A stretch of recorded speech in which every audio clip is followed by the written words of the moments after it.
There's a lot to be said for those people who they come to work, they do the job, they show up, and at the end of the day, you feel like they've really been a team player. They were easy to get along with, and all the work got done. But when you go back and look at the work that got done, you realize that what they did, well, it really didn't live up to par. Maybe it was a little bit substandard.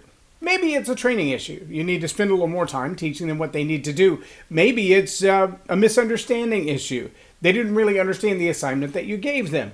All of those things are just fine. But here's what a leader, a manager, a crew chief, a supervisor never manages. They never ask the question, was that your intention? No, they only measure the actual results of effectiveness. That's how a leader determines if you're going to be on the team very long.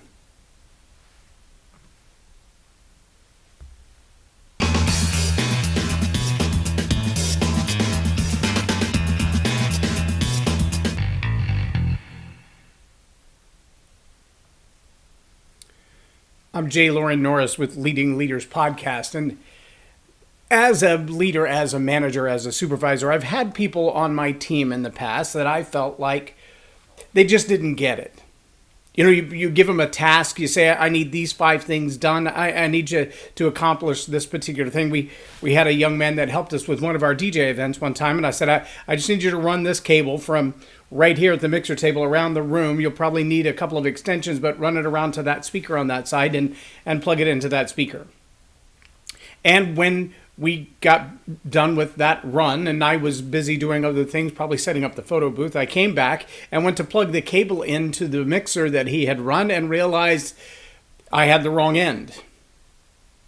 Now, honestly, he'd never been asked to run an XLR cable, and even though I handed him the proper end and said, this one goes here, go that way with the other part of it, when he added the extension, he may have turned it around, or he may have dropped it and started all over before he actually realized how important one end versus the other is. The power only goes one way. The information only goes one way through those cables. No, it doesn't. It goes both ways. But only one end of it plugs into the mixer, and only one end of it will plug in to the input side of the speaker. Now, here's the real challenge. On the speaker, there's both an input and an output. So you could have easily conflicted those two. And that is a mistake. That's a mistake. I get it. It's a training mistake, it's a misunderstanding mistake, it's a miscommunication mistake. And as the leader, I take responsibility for that, and I say, gotcha, this one's on me. I need you to rerun that, though. I'm sorry you still have to do the work again, but it was my fault that it didn't go right. Now, on the other hand, I've actually had those guys that I would say, I need you to run this cable, or I need you to run this route. And as you run this route, I need you to go around the pole and go up here and set the speaker and make sure it has power. And I'm going to go take care of the photo booth. And when I come back, they're sitting in a chair.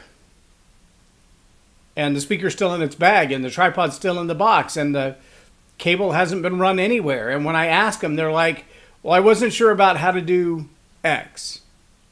Okay, but did you ask any questions? No. Did you make any effort to do it even if it was wrong? No. I didn't want to do it wrong and get in trouble. So instead of doing it wrong, you did nothing, because now we're even further behind time.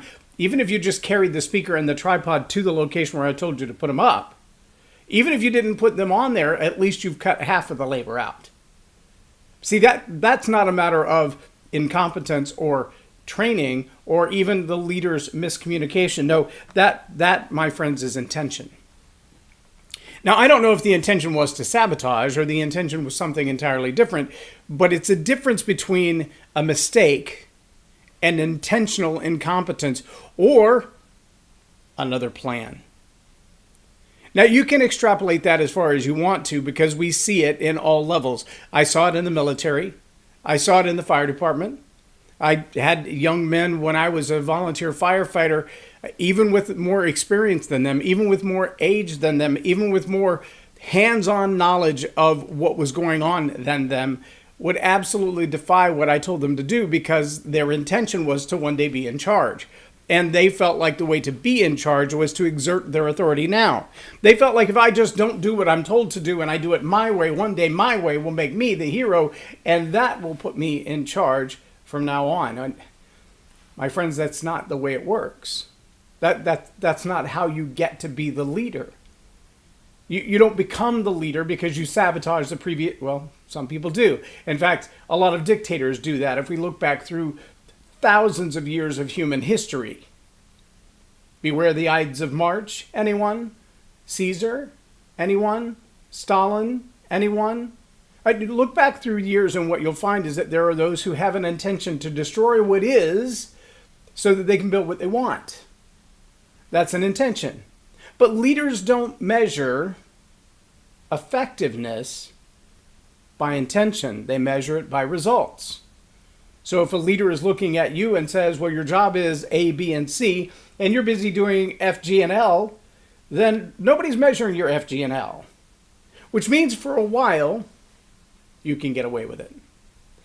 And that, my friends, is a problem. That, my problems, is a friend. No, that problem is not a friend. That problem is very dangerous. But it is the problem of the leader.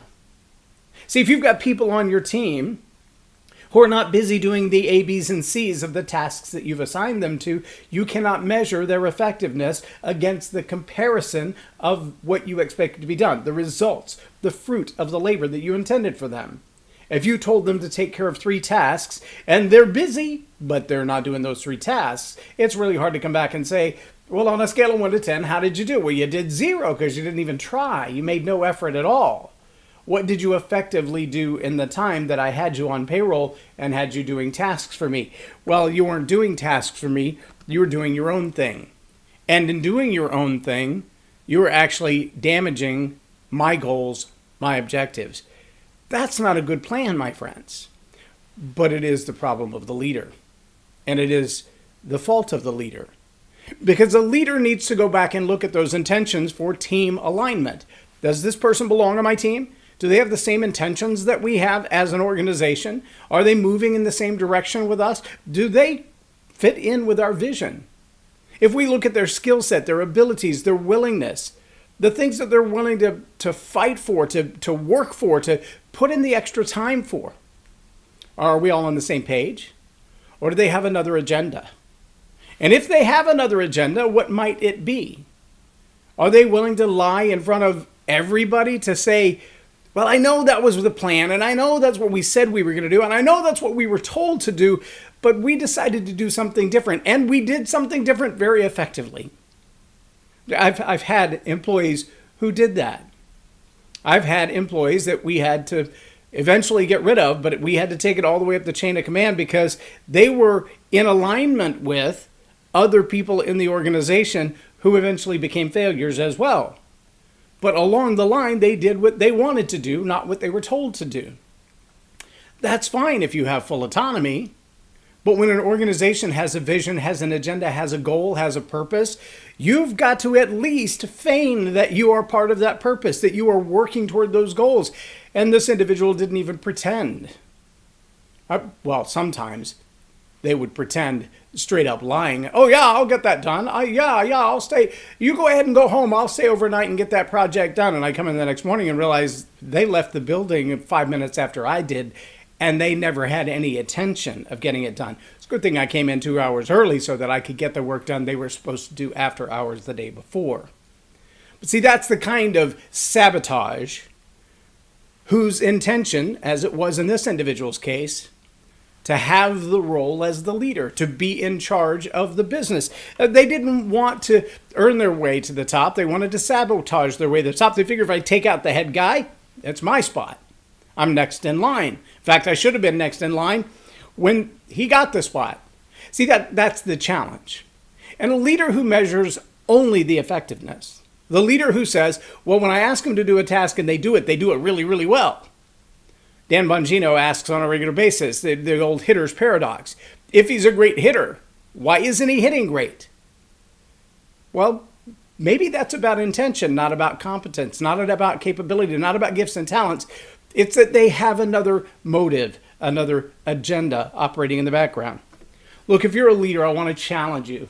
Yeah, absolutely, you have to measure on effectiveness. Absolutely, you have to measure effectiveness by results. You've got to look at the tasks that were assigned, the job duties that the individual had, and ask yourself, did they do what I told them to do to the degree of effort and competence that I would want from them. Absolutely have to do that. What doesn't get measured doesn't get managed. But let me also add that you've got to watch intention as well. You've got to watch those things that are off the clock, so to speak. Those things that are being done effectively that are not in the agenda of that individual. It's always disconcerting when you have someone in your team who's trying to tell everybody else how to do their job, but they failed at doing the job they have in front of them. They want to go to the boss and say, hey, how can I help? How can I help with this? How can I help with that? They want to be involved in every other project, but they're failing to accomplish what they've got in front of them as it is. If they were just doing their job at a 10, nobody else would need help.